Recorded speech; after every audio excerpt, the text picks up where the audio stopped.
So welcome to those who came a little bit later. We're trying out whether it would be of benefit to kind of come at 5 o'clock, because then you get one more hour teaching. But then for some people it's not possible, so I don't know what will be the outcome of this, what will be in the future. Remains to be seen. But for those who are not here, maybe those who were here, what did we discuss? Brief, quick. What did you get? What did you understand? The benefit of bodhicitta is the object. Yeah, so then what is the benefit of bodhicitta? Benefit of bodhicitta is You have to speak loud so that everybody hears. to get out of samsara and help others to be a better person, in order to help others to be. Help others to be a better person. No, that's not enough. You want to help others to what? To where? Why? To get out of samsara. Also, yeah. Okay. So what is samsara? For some people who are here, maybe it's just words, you see, because some people are new. It's close to suffering, but it's not only suffering. It's a cyclic existence. Cyclic existence under the control of... And delusions and negative emotions and suffering. Karma.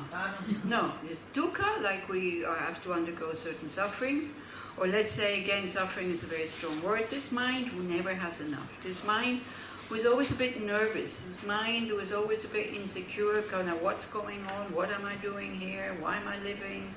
It's like, we want to be good people and we don't succeed, and then we feel bad about ourselves, and we want to be giving and all this, and we want to be giving without training the mind, because our mind has been trained to me, I, since beginningless lifetimes, and then now we hear this and we go, oh, wonderful, so from now on I just give, but it's not. So the benefits of bodhicitta would be, the end of suffering and the causes for suffering. And then we have to check, would that be good or not? Like as we said, for some people when they hear this for the first time, that there is a state which is totally free from all suffering, they're like, free from all negative emotions, they go like, that's normal, it's human to have negative emotions. This is the common view. But the Buddhist view would not be like this. The Buddhist view is that your mind from beginning is free, actually is pure, not from the beginning, there's no beginning, but your mind is by nature pure, but it's covered with negative emotions, which we can name desire, attachment, aversion, anger, hate, jealousy, arrogance, miserliness, and especially wrong views. Wrong views of thinking, this dualistic thinking, me here alone and everybody separate from my mind out there. This is the biggest one. And then of course, we feel that there's an I in here, something that is separate from body and mind, something that is more than the body and mind, something that is the possessor of the body and mind, and we try to satisfy this thing, and it's this thing that gets hurt. Like, we were over at dinner, we were talking about a situation, I didn't quite understand what it was, but like in wanting to get on a bus, let's say that's what I understood. If it wasn't correct, it's okay. Wanting to get on a bus, but then everybody kind of pushes you aside, and then feeling like the victim and feeling hurt. But why? I mean, you made space for one more person on the bus because you're not on it. This would be the thinking of a bodhisattva, actually. Great, I decide to be of benefit to others. This is at least one thing I can do. I'm not taking this bus, I'll take the next bus. Or if they don't let me get on, the next and the next and the next. So it depends what you have to do. If you have to be a certain time in a certain place, then also you have to use your elbows, that's fine, but not with hatred and not with anger, but excuse me, I need to go on the bus, it's already the third that went. I think if you explain like this, even in this country, this is the third bus now that I'm trying to get on, would you please let me get on the bus? And we don't need anger for that, we just explain.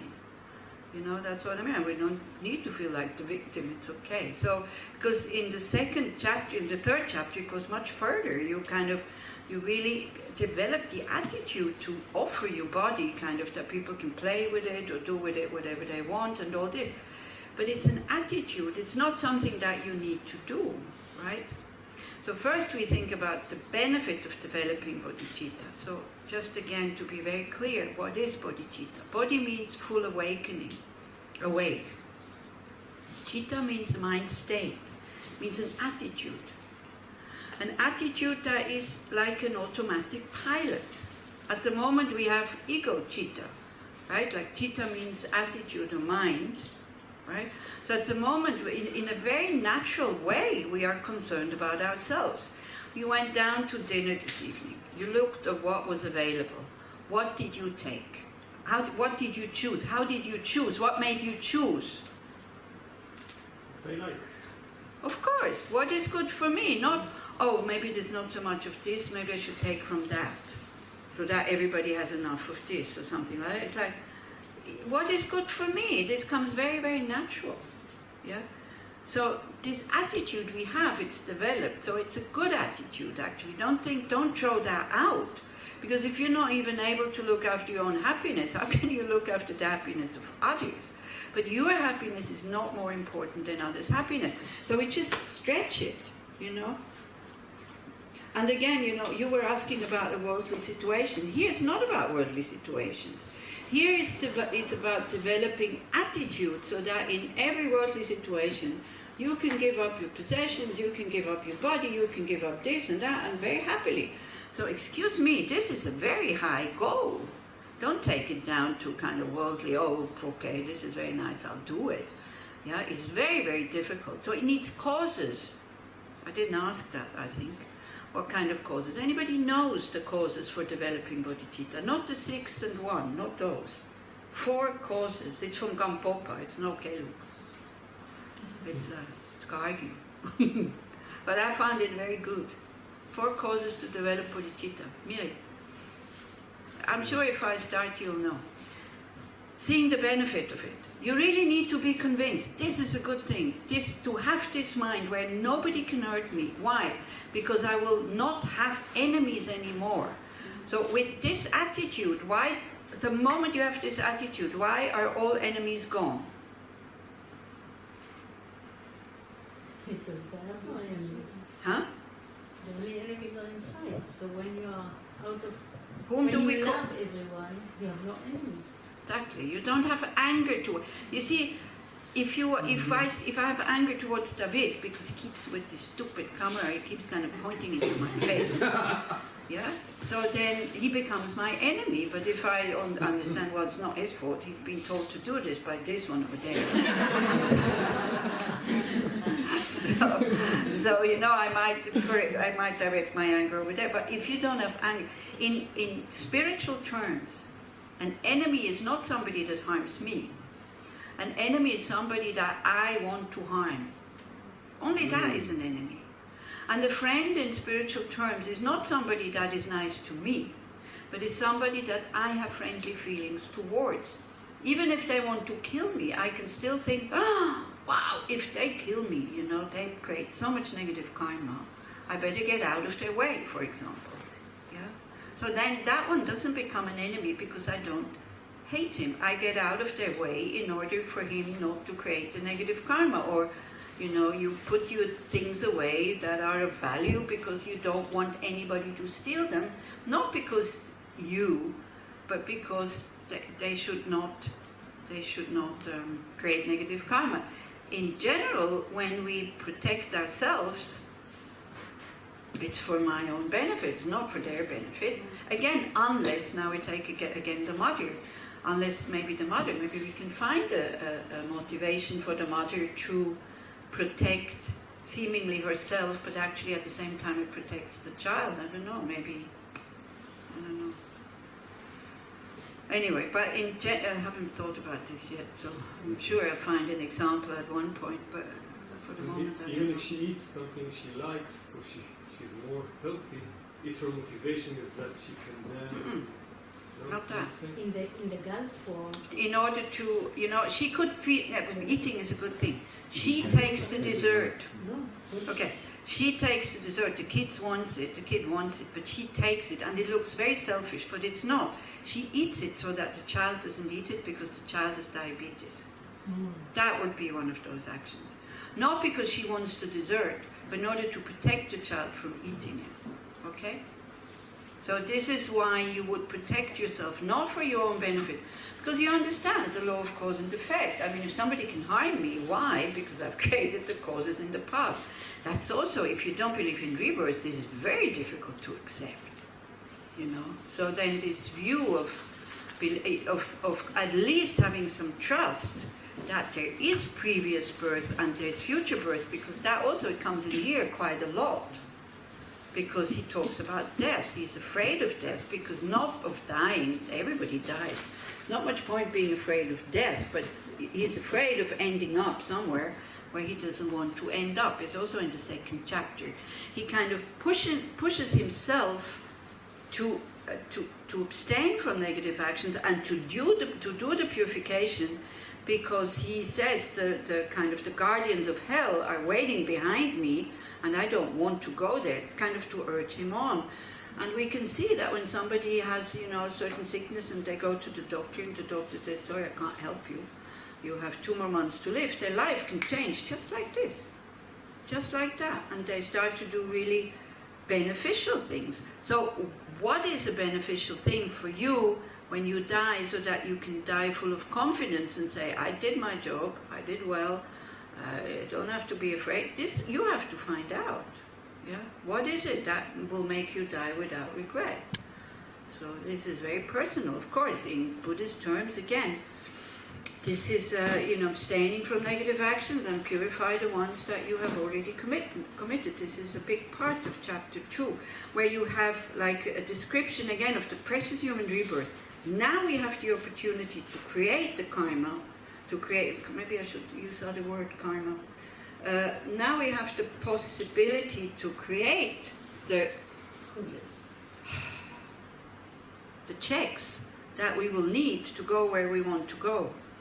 The money, the merit, the positive energy. With this body that we have, with this mind that we have that has some interest in developing a good heart, with the teachings that are available, we don't need to go to India, we don't need to learn Tibetan. We can just stay here and just listen. You have one teacher coming after the other, almost too many.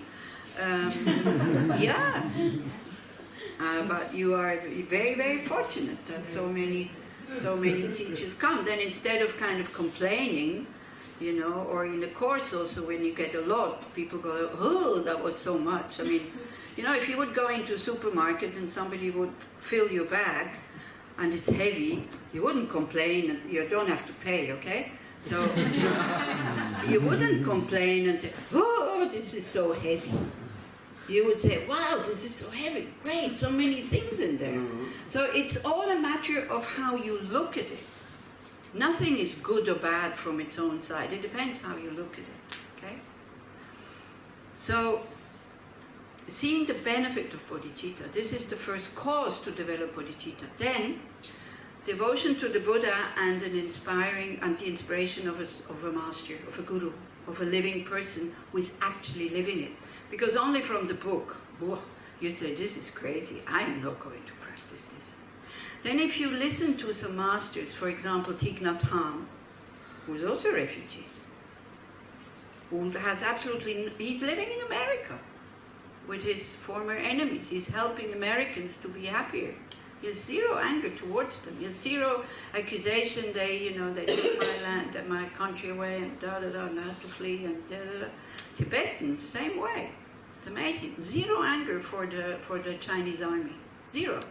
So their suffering is basically finished, because they said, okay, it was my kind of previous actions that created that cause, so now we had to leave the country. There's no point fighting against the Chinese army, the Tibetans.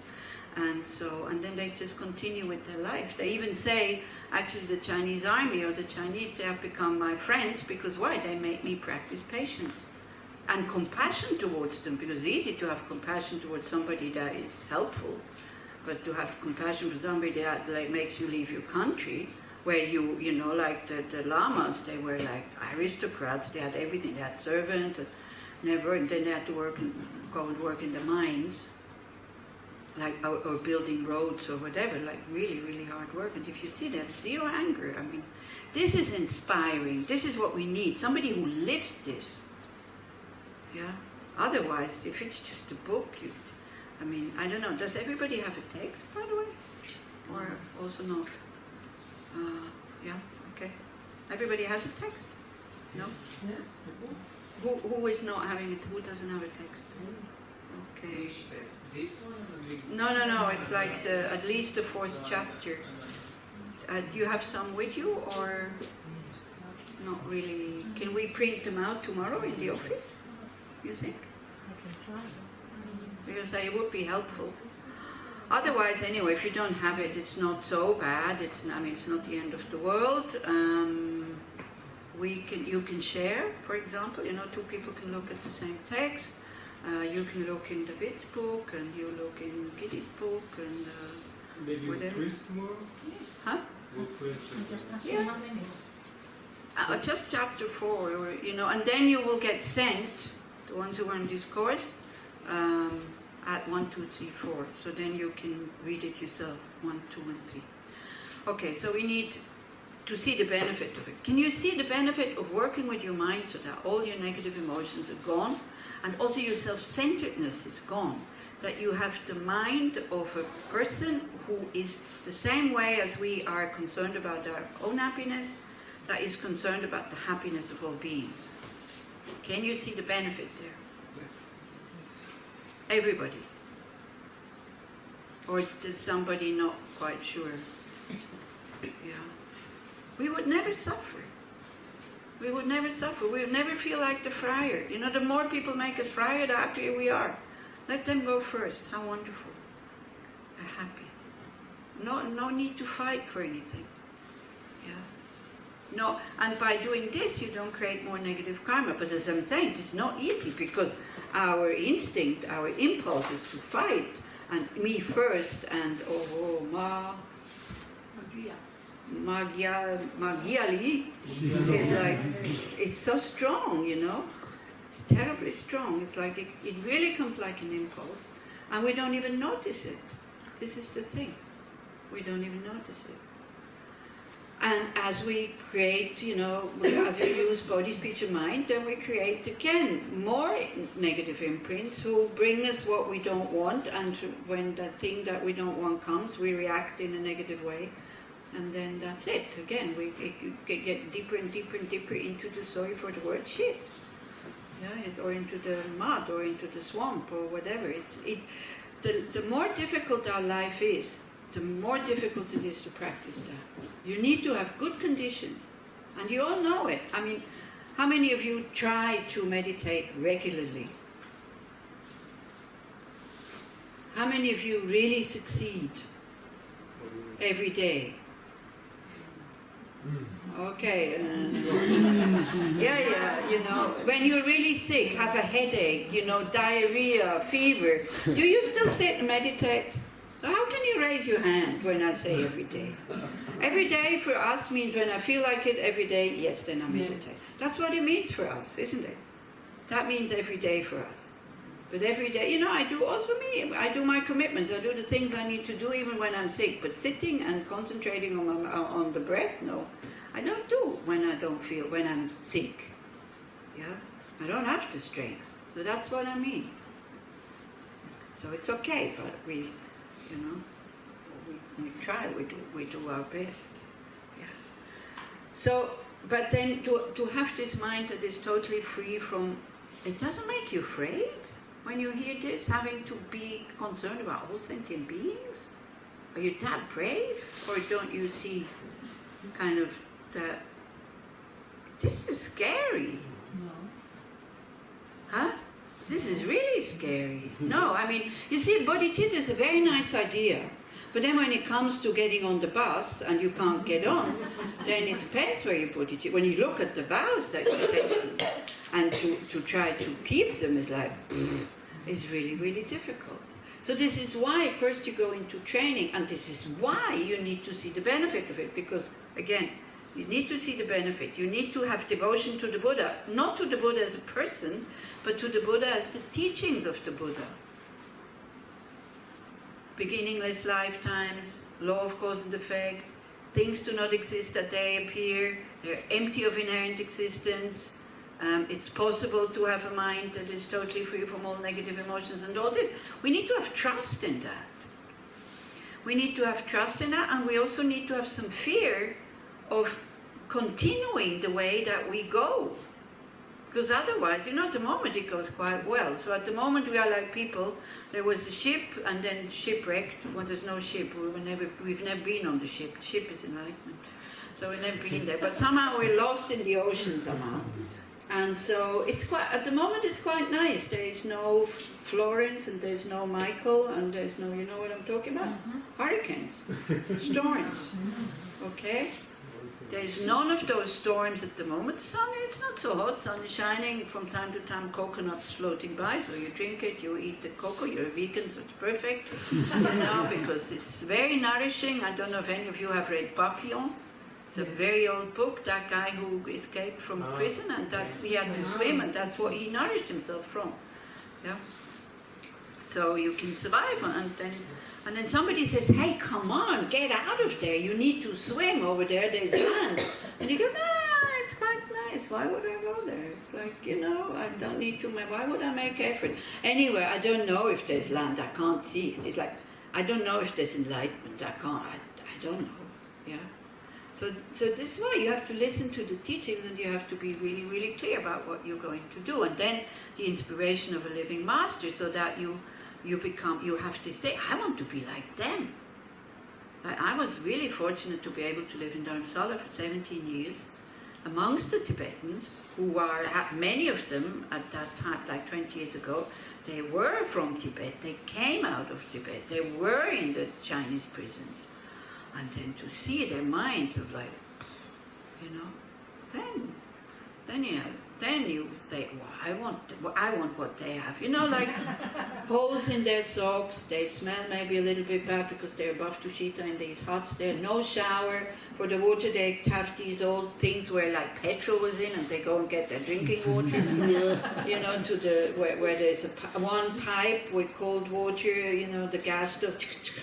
All they eat is onions and lentils and rice, because that doesn't decay, so they take that up for 1-2 months, every day the same thing. But when you talk to them or when you look into their eyes, it's like, they have so much peace of mind, it's incredible. So this one we need, like the inspiration of a master, then to see the suffering of others, and then we need to understand, am I as separate as I am from others as I think? And one of these meditations is to become aware how dependent we are on others. How many times do you think about these people who created now that it's getting colder, made you clothes? In the morning when you put them on, because it would be too cold to go outside naked. How many times do you think how many people are involved in your shoes and in your pants and in your sweaters and in your shirts and in your whatever? Yeah. Then you open the shower. How many beings are involved to bring the water, the right temperature, imagine that, onto your body? To build the house, to build the bed where you slept. I mean, everything comes through the effort of others. Do you ever think like this? Here, when we're here, then we think about this. Yeah. Then we go to the shower, and then it's like, oh, you remember the towel is not clean? Oh yeah, big disaster. You remember? The shower didn't work. Or the shower didn't work or something. Wow. So yeah, so it was like cute, and it was a course on bodhicitta, I still remember it. The shower didn't work, it was like disaster. Right, so to see the suffering of others, so it's not that, wow, look at me, I'm so noble, I want to benefit them, I want to bring them to enlightenment. It's like, I owe it to them. Because how can we be happy when we totally depend on others for our comfort and they're not well? So of course we can try to become a billiardaire, or what's more than that? Zilliardaire, zillions of whatever. And then, but even that, it won't help. It wouldn't help because some would still fall short or whatever. But this attitude, I need to attain enlightenment, so that is a good way of repaying their kindness, because then I can show them also, because then I know, which I don't know at the moment, but then I know how to lead them to that state. So that is the attitude. To see the suffering of others, and not just to see their suffering and feel so, ooh, noble, that yes, I will help them. So I'm such a, what? What are you?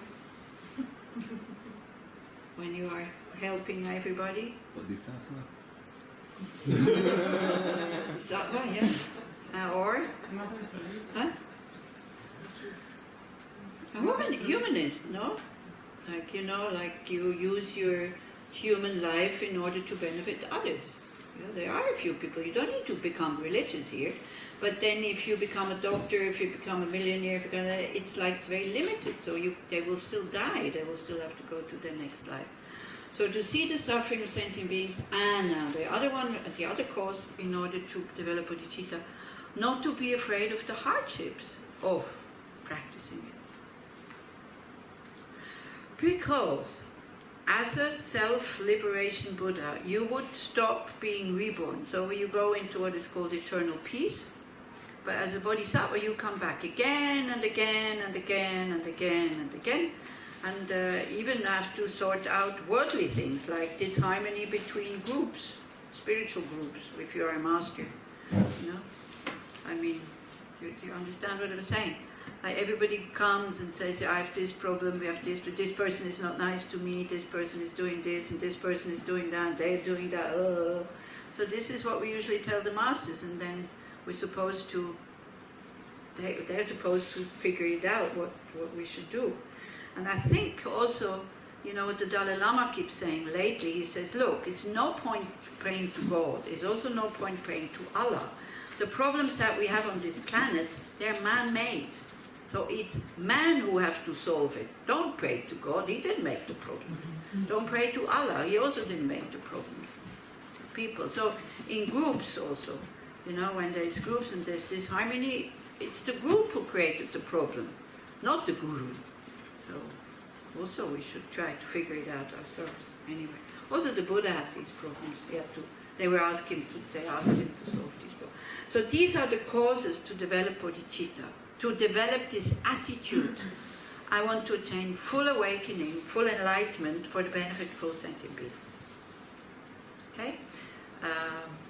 Seeing the benefit of it, having devotion to the Buddha, meaning having devotion to the Buddha's teachings, studying them, meditating them, discussing about them, trying to put them into practice, applying them like medicine, and having the inspiration of a master, seeing the suffering of all sentient beings, and when you know your own suffering, not just suffering of pain. When we hear the word suffering, it's too big, it's too gross, it's too, you know, we think, you know, either an injury or depression or not having what I want, having what I don't want, these kind of things.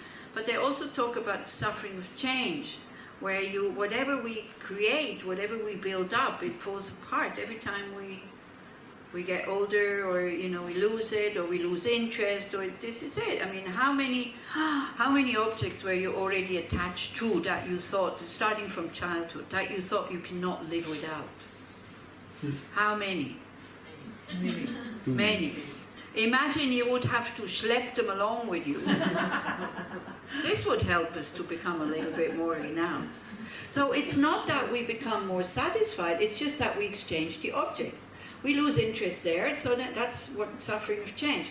We lose interest in that one, and then we go next one. And I remember when we were first, as kids, you know, for us the Mediterranean was Italy. So Switzerland, we don't have any sea, we only have lakes. So as kids, we went to go and collect shells, because you've never seen them before. So at the beginning, you pick up any shell, whether it's, you know, broken or not. Then you find nicer ones. Then you throw out the other ones who are broken, not so nice. Then nicer ones. Then that's suffering of change. So you always have the same amount. But you think, oh, with these I'll be happier. But then you see something even more happy. See, This whole thing when I ask people, are you happy? Are you happy? Big question. Huh? It's a big question. I'm not saying it's a small question, I'm just asking it. Are you happy? Okay, some say yes, some don't know. Huh?